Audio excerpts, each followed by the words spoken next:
Namaste and welcome to this exciting episode of Sattology, debunking mythology.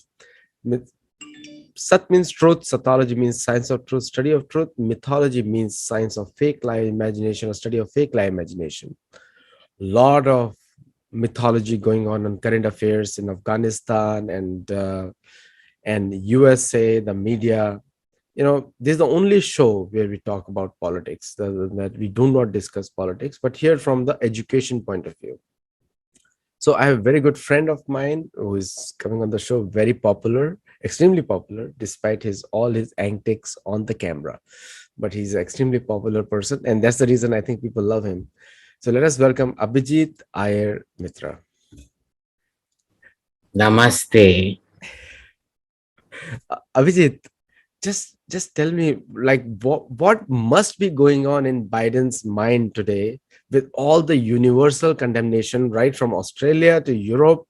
And one thing has come out in a very strong way is the Indian reaction and the Indian media coming out and for the first time talking facts on the ground, the reporters on the ground. So okay. CNN media person put on a burqa. Look, that you kind of have to reporting from there, right? I mean, it's not like it's even optional. Why unnecessarily? See, you're not there to make a political statement.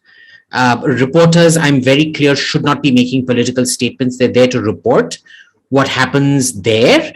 It's not about the reporters. Sadly, these days, with people like Christian Amanpour or that Chris Cuomo chap, it's all become about the reporter or the presenter. It's not about the story, which, I've always held a reporter should be invisible.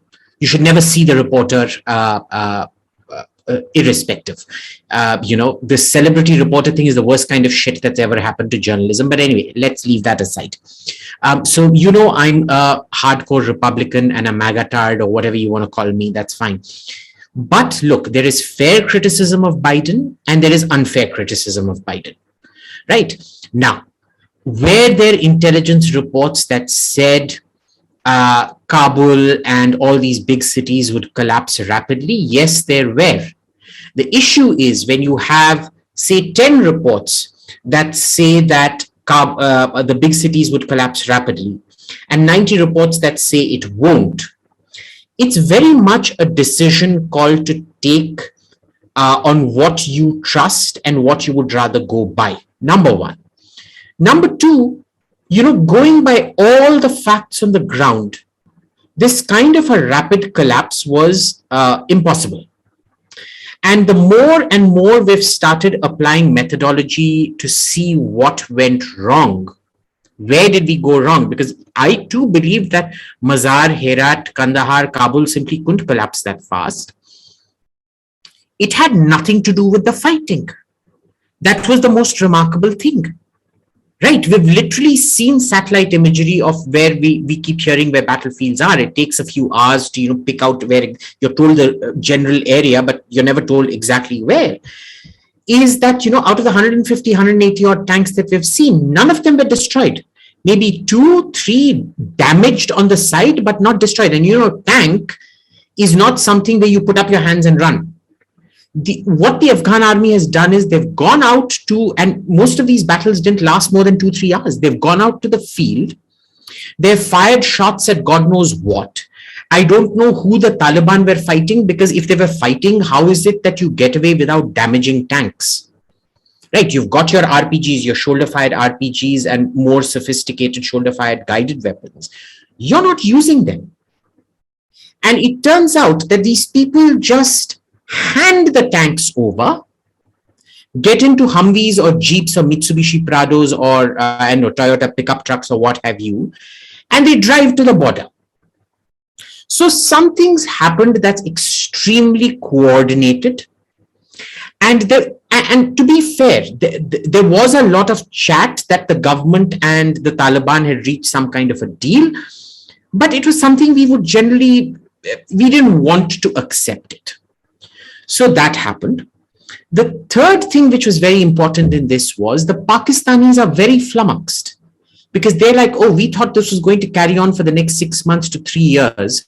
And a lot of them will die, and we will, for example, what's happening with Hezbollah in Syria. Hezbollah is dying at huge rates in Syria, and Iran is having to send its own troops into Syria to back up Hezbollah and things like that, and they are also dying in large numbers.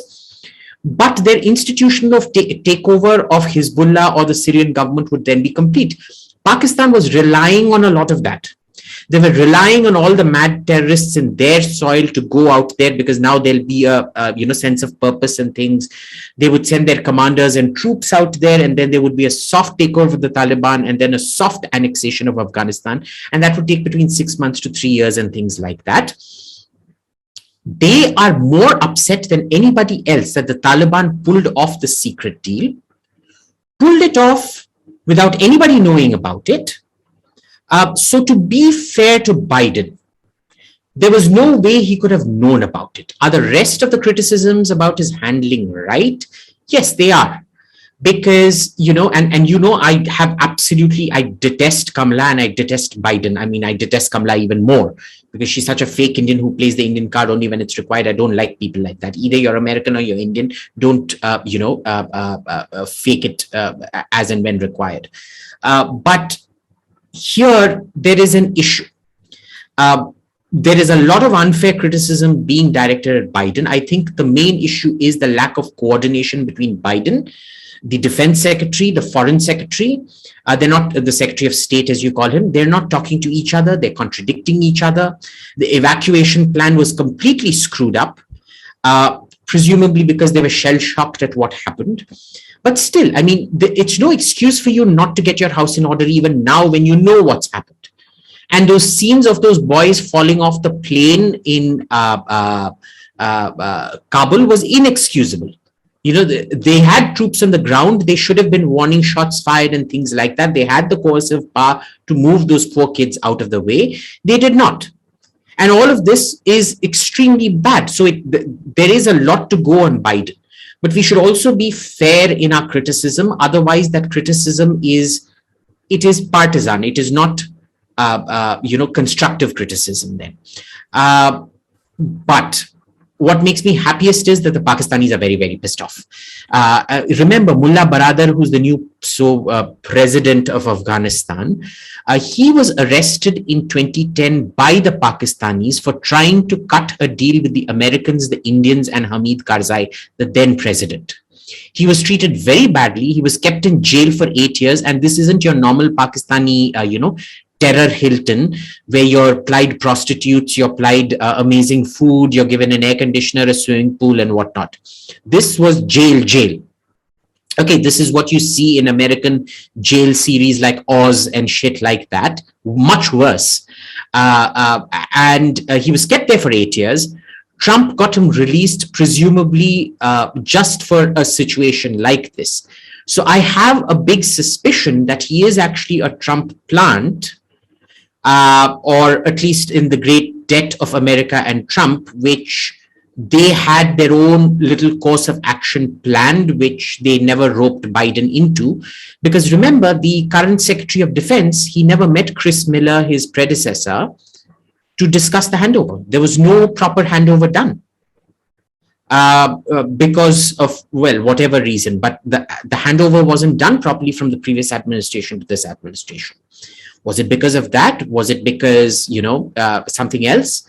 But I think I have great hopes of Mullah Baradar. I think the Taliban 2 is not. They've learned from their own mistakes in Taliban 1. They've learned from the mistakes of ISIS, which is you can't piss off all the people all the time.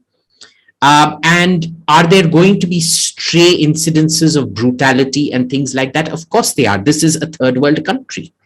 Not everybody's on the same page. It's a governance deficit state. I mean, obviously it's going to happen.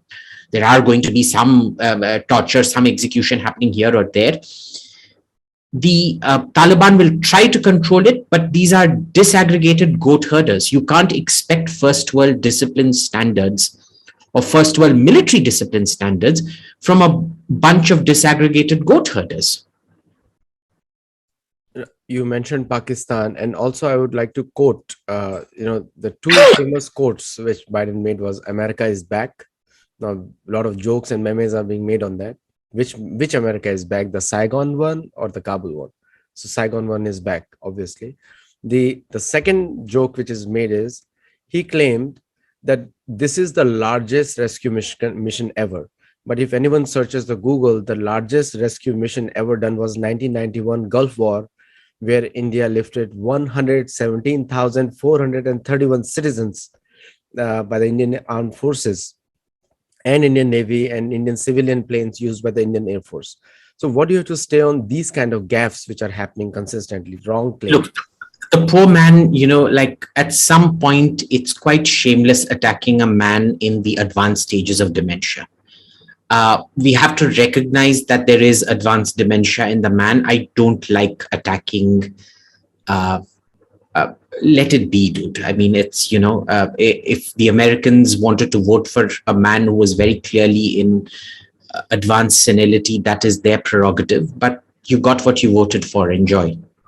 So, Pakistani special forces have been working in Afghanistan.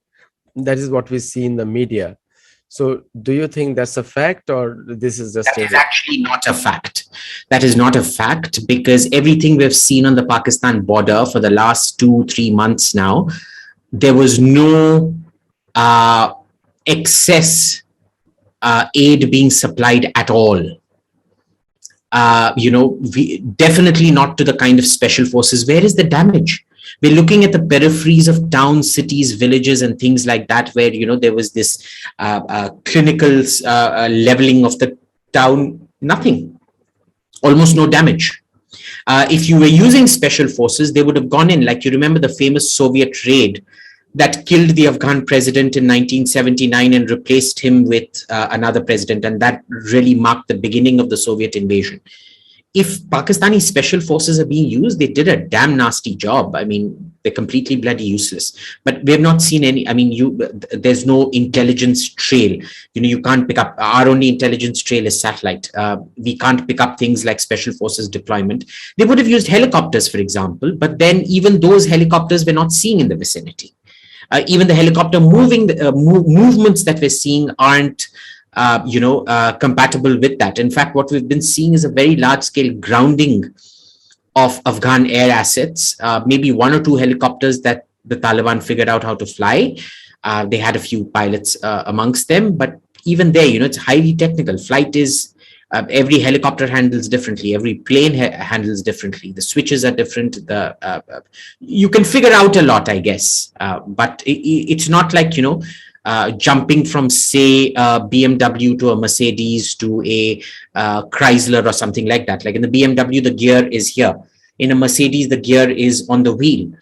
In a Chrysler, again, the gear is down there. It would be a different motion and things like that. Now, in a car, it's fine. You can go test things out. In a plane, there's a reason you have to be type certified for each kind of aircraft.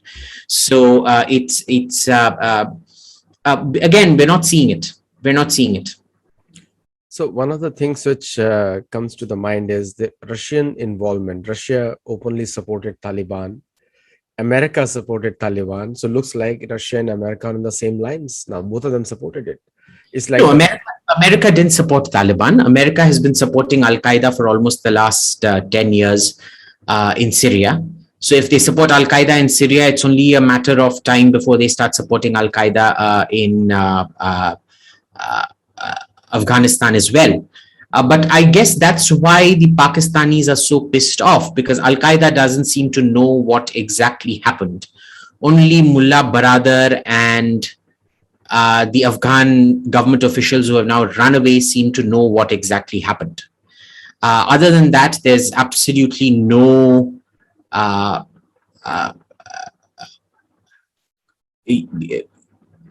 way that anybody could have realistically known.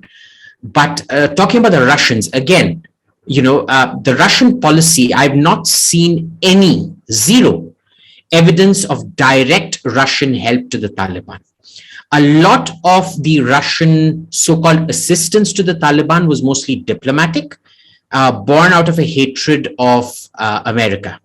because ever since Obama decided to burn bridges over, Georgia, the Russian-Georgian war, or the annexation of Crimea, and the insurgency happening in the Donbas region of Ukraine, the more Obama burnt bridges, the more Russian policy turned towards ensuring that uh, Afghanistan becomes the graveyard of empires once again.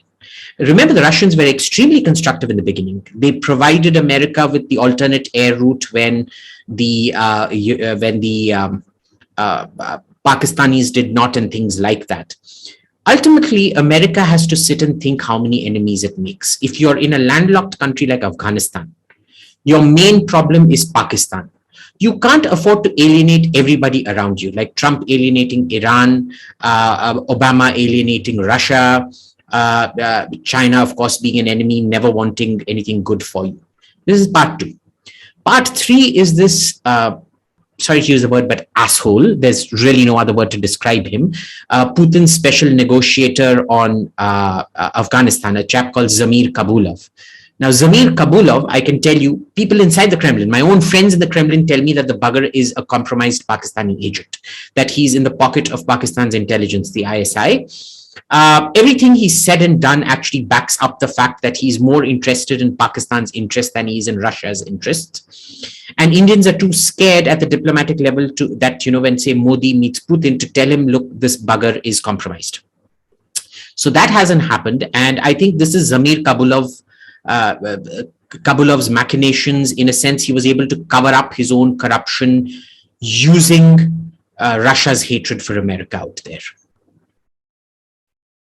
So we have seen Qatari planes, military planes, C-17s. Qatar also operates C-17s landing in Kabul airport, and most of the Taliban negotiators or any official flies Qatari Air Force. Now, do you think that Qatar is one of the major funders of Taliban? Of course they are. Qatar has taken over that role from Saudi Arabia and the UAE. See, the UAE never directly funded terror. The thing about the UAE is, if you notice, there are no terror attacks in the UAE. No, to very few, all of them thwarted. Why? Because like Singapore, have you also noticed Singapore, you never have terror attacks. Why? Because they are these safe havens where money gets stored. And it's critical for terror financing that these centers exist. But ever since Mohammed bin Salman took over in Saudi Arabia, whatever role Saudi had has been crushed completely. Mohammed bin Salman doesn't tolerate any of this crap. You're not going to see the kind of fundraisers for suicide bombers raise $150 million on Saudi national TV and crap like that. That era is over, and increasingly Qatar has taken over that role. Anytime Al Qaeda, Osama bin Laden, for example, wanted to reach out, he would reach out to Al Jazeera. So there is certainly a huge thing in Qatar being a sort of locus for this kind of terrorism, the other being Turkey. Turkey, of course, is going through the Pakistan phase because they supported so many different terror groups in Syria. It's now refracting back onto them, and their eastern Anatolia is effectively a no-go zone today. So American ally Qatar, American ally Pakistan, and American ally Taliban today, officially. Because no, I won't say Taliban is an American ally, no. But generally, like both Qatar and Pakistan are official American allies, even today by the state policies. So my question to you is that, and then you say, is that, doesn't that ring a bell that Americans are involved in today's situation of Afghanistan? Look, it's Afghanistan. The American policy in Afghanistan has been a litany of bungles. Okay, I sometimes really think, how can a country that is probably the greatest country on earth today be run by such a bunch of naive, dumb fucks that they actually believe their own propaganda, drink their own Kool-Aid, and live around spending their whole day singing Kumbaya? It's just bizarre. How did you think you were going to go into a pre-industrial, literally a middle-age style feudal sedentary pastoral society and turn it into an inclusive democracy with equal rights for women, patent rights, industrialization, and LGBTQ rights and all that shit? I mean, this is like some serious level cocaine or crystal meth or whatever people were smoking out there at that point of time. And what is particularly amusing about this is how long this effort lasted in spite of being proven wrong. You weren't going to take it and make it a modern state. It simply wasn't going to happen. There is an element of wishful thinking here that transcends parties, that transcends the political aisle in America, extraordinary stupidity and self-delusion, because that was the cardinal sin. From there, all the other sins started. For example, even though Pakistan was giving them shelter, there was no action taken against Pakistan. Even though Pakistan was directly involved in killing American troops, there was no consequences for Pakistan. If you saw the interview of the British Chief of Defense Staff, General Sir Nick Carter, the fellow seems to be high on God knows what, but having smoked a lot of Afghan hash, I can tell you there ain't no Afghan hash that's going to addle the brain like that. The bugger says he spoke to Bajwa, the head of the Pakistan army, and he's convinced about his good intentions. If you're such an idiot that after 20 years you're still convinced about Pakistan and the Pakistan military's good intentions, dude, you seriously need to be admitted into a psychiatric facility. I don't know what psychiatric test they did before making that jackass the head of the British Army, but you know, this is the kind of, you know, circle jerk that happens in DC. A think tanking is no longer about thinking; it's about burnishing your CV, your resume, to get a next job in the next administration or this administration. It's all about licking ass, brown nosing, saying, oh yeah, X says this, Y says this. It's so extremely profound. These are profound insights. Yay. Otherwise, how did everybody get it wrong? I mean, we've got proof of how completely useless they were because of Trump's peace deals. Trump did more peace deals between Israel and Muslim countries than all these dumb fucks sitting at Washington, D.C. think tanks thought possible. He shat on all of them and he managed to get those deals. It tells you the kind of systemic rot that is set in there. And in all of this, what are people focusing on? Critical race theory. Political correctness, yeah, because, you know, critical race theory is going to get rid of the Taliban. Yeah, political correctness is going to teach ISIS what to do. Yeah, man. Big time.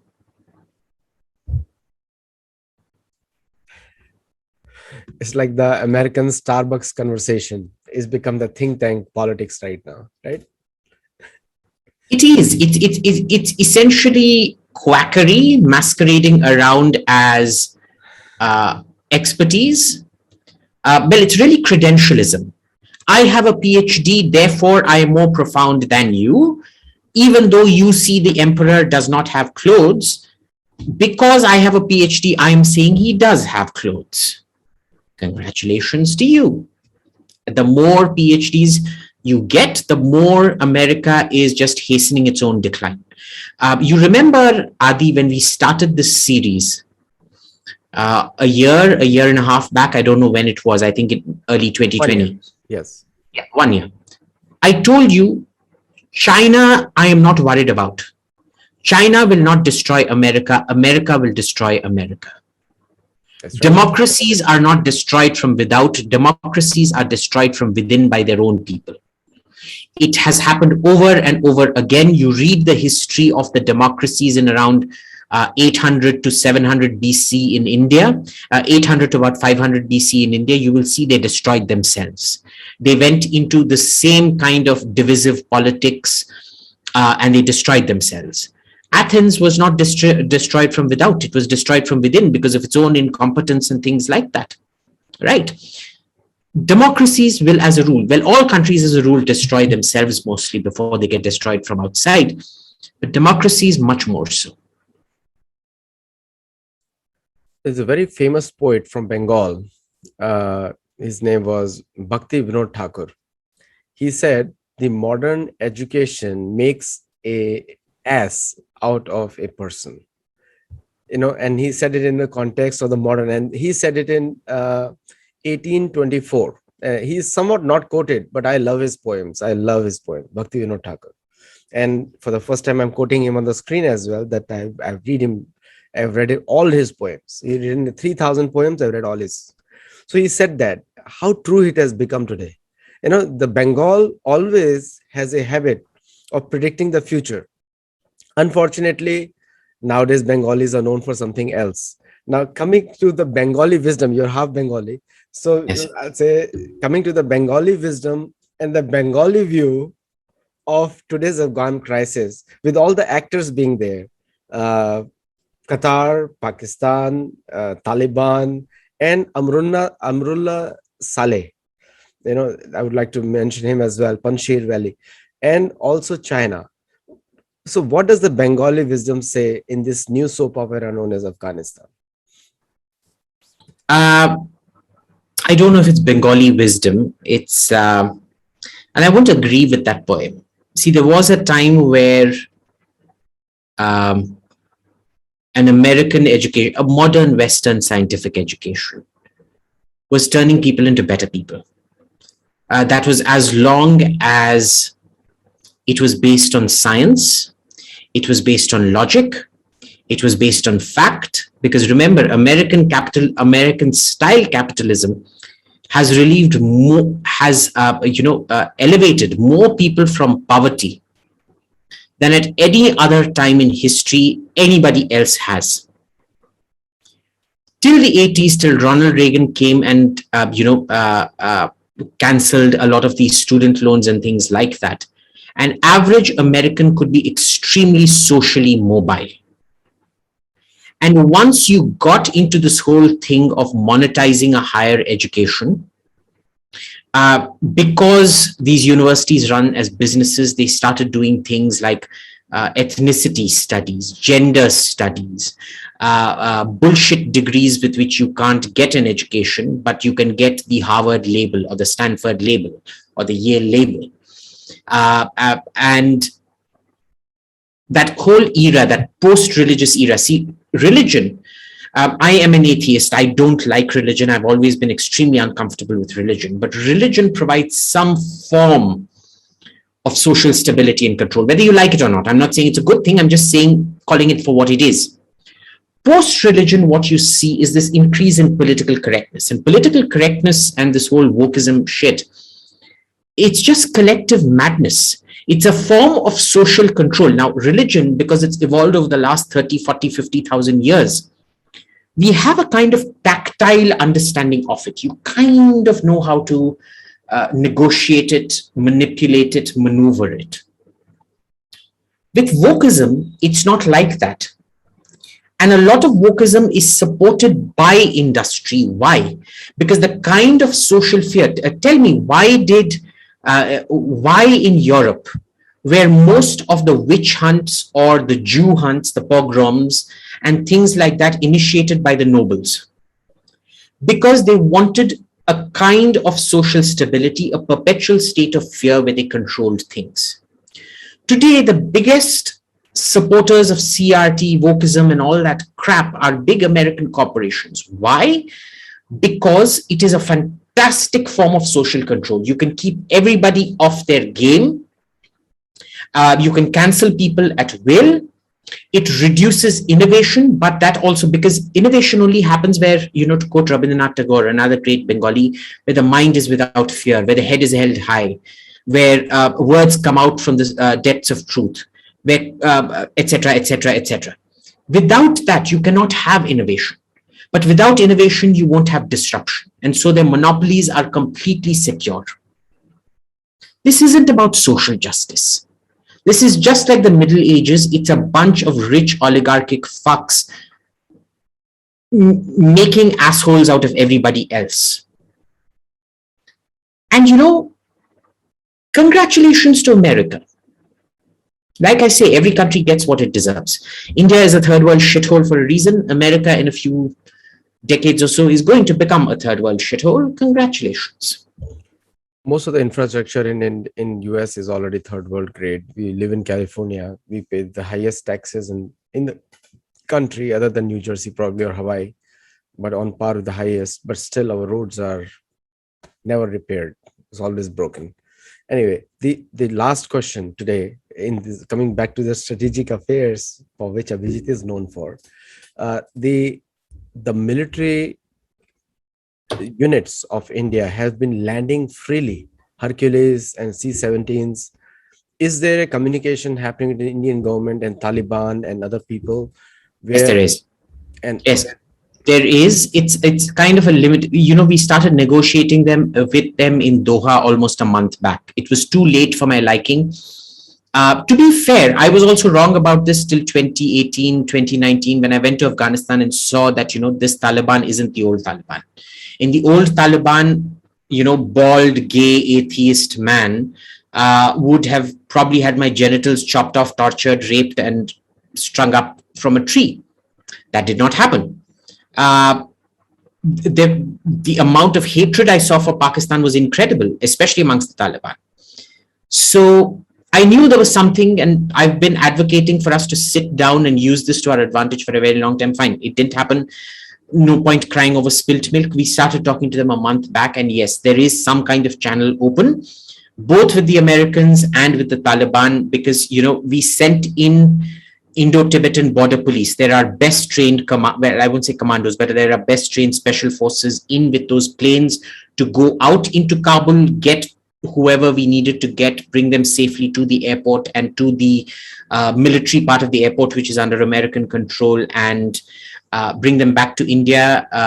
It will continue. There is apparently something big on the cards in terms of evacuation happening. It'll be announced quite soon.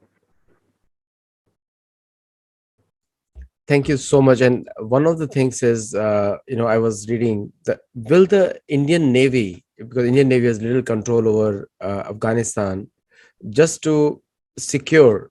So the Chinese forces are also, I've heard the reports, some of the reports, I heard Rasmussen report and other reports, that the Chinese forces are at the border of Afghanistan, and there might chances the Chinese may supply, no?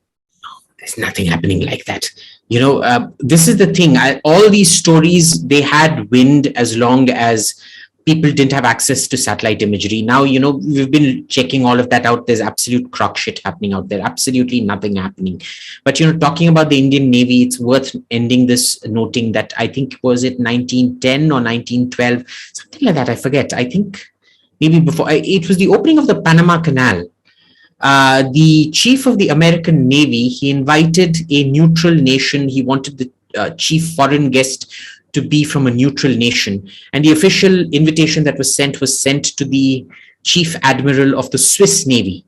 And nobody bothered checking that Switzerland is a landlocked country that does not have a navy. Thank you, Abhijit, for your time, and thank you for viewers for watching it, and people who are on the live. It will be on the YouTube as well tomorrow morning. Thank you. Namaste.